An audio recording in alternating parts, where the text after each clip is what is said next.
2차 최단기 2년차 합격 공부 방법에 대해서 법규 과목 오늘 여러분과 함께할 이승민 강사이고요. 제 이메일은 여기 질문이 있으시면 여기 대장 빵빵, 이건 숫자의 빵빵 다음 넷으로 해주시면 좋겠습니다. 오늘 설명드린 내용은 뭐 간단한 건데 제 강사 소개는 뭐 간단히 하고 법규 과목의 이제 가장 큰 장점, 그다음에 공부 방법이 어떠냐, 그다음에 최단기 합격하기 위한 커리큘럼, 단과 커리큘럼이고요. 이걸 할 때 여러분들이 꼭 명심해야 할 세 가지 원칙, 네 파트로 나누어서 설명을 진행하도록 하겠습니다. 저는 양력은 이렇게 돼 있고, 제가 이제 특히 법규에서 20년 동안 이쪽에서 강의하고 있는 가장 오래 강의하고 있다는 거죠. 제가 강조하고 싶은 사항은 이 강사들의 경쟁이 굉장히 치열한데, 거기서 20년 동안 계속 강의를 하고 있다는 것은 그동안 제 강의를 듣고 합격자들이 많이 배출되었기 때문에 즉 검증이 되었다는 소리죠. 그 중에서도 법규 과목에서 고득점 합격자들이 제 강의를 들은 수험생들이 많아요.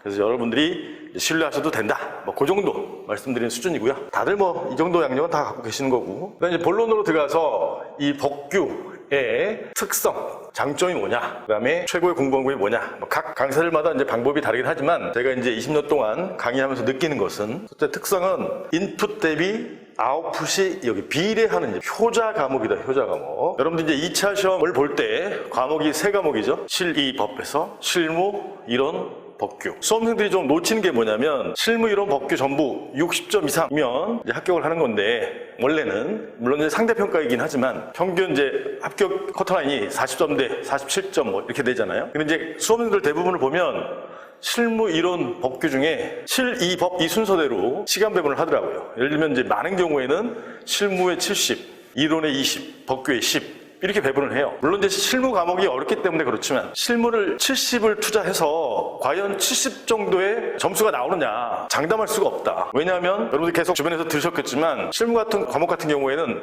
단연차 수험생도 어쩔 때는 꽈락을 받는다. 이것은 뭘 의미하는 것이냐면 공부량과 투입량과 인풋과 아웃풋이 비례하지는 않는다. 이론도 들쑥날쑥하죠. 가장 안정적인 과목이 뭐냐? 제가 보기에는 법규 과목이에요. 법규 과목은 열심히 공부한 만큼 반드시 점수가 나오는 효자 과목이에요. 그래서 실무, 이론이 이제 불안정하니까 안정적인 법규 과목만큼은 여러분들이 이제 고득점 해야 된다. 고득점 하려면 제 강의를 들어야 된다. 이런 말씀이죠. 법규 과목은 또 다른 특성이 뭐냐면, 이런 효자 과목인 동시에 이 용어가 전부 전문 용어이기 때문에 처음에 접근이 어려워요. 엄청난 외계어 같은 전문 용어들이 쏟아져 나오니까 처음에 굉장히 힘들어한다. 좀 따라오다가 너무 어려워 하면서 다른 뭐 강사분들을 설치한다거나, 그래서 다른 강의 이제 가 보시면 또 쫑 하다 보면 또 어려워. 그럼 또 이제 힘들어지고.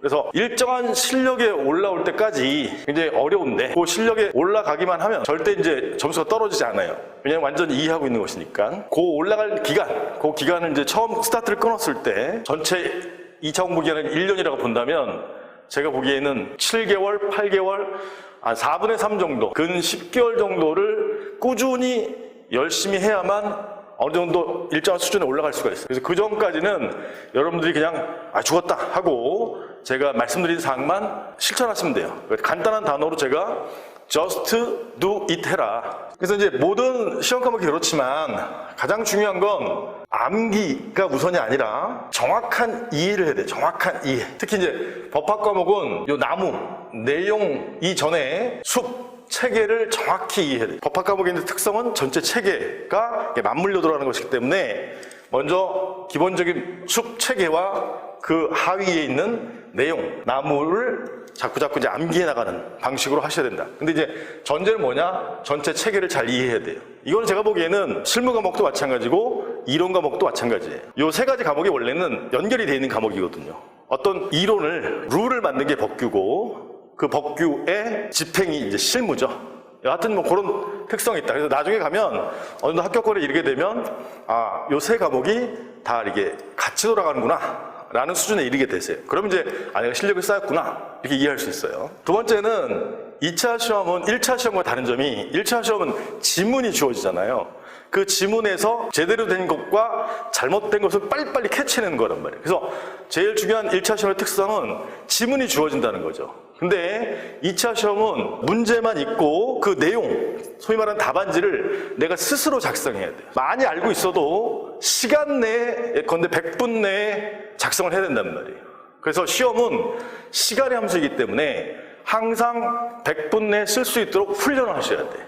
그래서 시험 과정은 크게 이해와 그 다음에 시간 내에 쓰는 반복으로 나눌 수 있어요. 여러분들이 이제 제 단과를 들으시고 스터디에 가서 요 답안 작성 연습을 하시는 거예요. 스터디에서는 어떤 특별한 걸 많이 이해하러 간다기보다는 시간 내에 답안 작성을 하는 훈련을 한다. 그 시간 내에 꼭 써내는 거. 내가 쓰고 싶은 대로 쓰는 게 아니라 출제자, 교수님들이 원하는 배점대로 이렇게 쓰는 훈련을 하신다 이 말이죠. 그거는 이제 이해 단계와는 또 별개의 문제예요. 그래서 2차 시험은 크게 요 이해와 그 다음에 답안 작성 연습 반복으로 나눌 수 있다. 이 부분을 커리어화한 것이죠. 모든 학원 강의들이. 근데 전제는 시간 내에 작성해야 되는데 시간 내에 작성하려면 이해해야 된다. 왜냐? 시간 내라는 말은 이제 속도인데 속도에는 글씨를 이렇게 막 빨리 쓰는 물리적 속도가 있고 수험생들이 가장 느끼는 게 뭐냐면 시간 내에 못 쓴다. 시간 내에 못 쓴다는 건 무엇이냐면 여기 정확한 이해가 안 돼 있고 암기가 안 돼 있기 때문에 이쪽에서 답안을 쓰다가 멈추거나 잘못된 내용을 쓴다 이 말이에요. 그러면 시간이 훅 가버리는 거야. 그래서 그거는 이제 시험에 맞는 수험과제 관련 있는 이제 상대적 속도죠. 그래서 여러분들은 그 상대적 속도를 높여야 된다. 쉽게 말하면 중간에 멈추지 않고 쭉 일필휘주로 써나갈 수 있어야 된다. 물론 중간에 좀 두 줄 글 수는 있지만 그 상대적 속도를 높이는 방법이 뭐냐? 이거죠, 이거. 정확한 이해하고 이해 바탕 위에서 시간을 쓸 수 있도록 이해만 하면 안 되죠. 암기해서 여기 쓰는 연습을 해야 되니까 요 1번이 전제가 되는 거예요. 그 다음에 3번은 뭐 어느 과정이나 실전 모의고사를 통해서 그의 가장 유력한 문제에 대해서 이제 연습을 하는 것이고요. 이 법이 있으면 정말 실무가 어렵기 때문에 실무에 5를 투자한다면 또는 6을 투자한다면 나머지 50% 또는 나머지 40%는 이론 반, 그 다음에 법규 반을 꼭 투자하셔야 돼요. 법규를 나중에 한 번에 정리한다. 이럴 수는 없어요. 왜냐하면 법규는 처음이 어렵기 때문에 뒤에 여러분들이 가서 한 번에 확 정리가 안 되는 과목이란 말이야. 이거는 쭉 쌓여야 되는 과목이에요. 명심하셔야 돼. 법규에도 꼭 매일매일 일정 비율의 시간을 투자하셔야 된다 라는 말씀을 드리고 싶어요.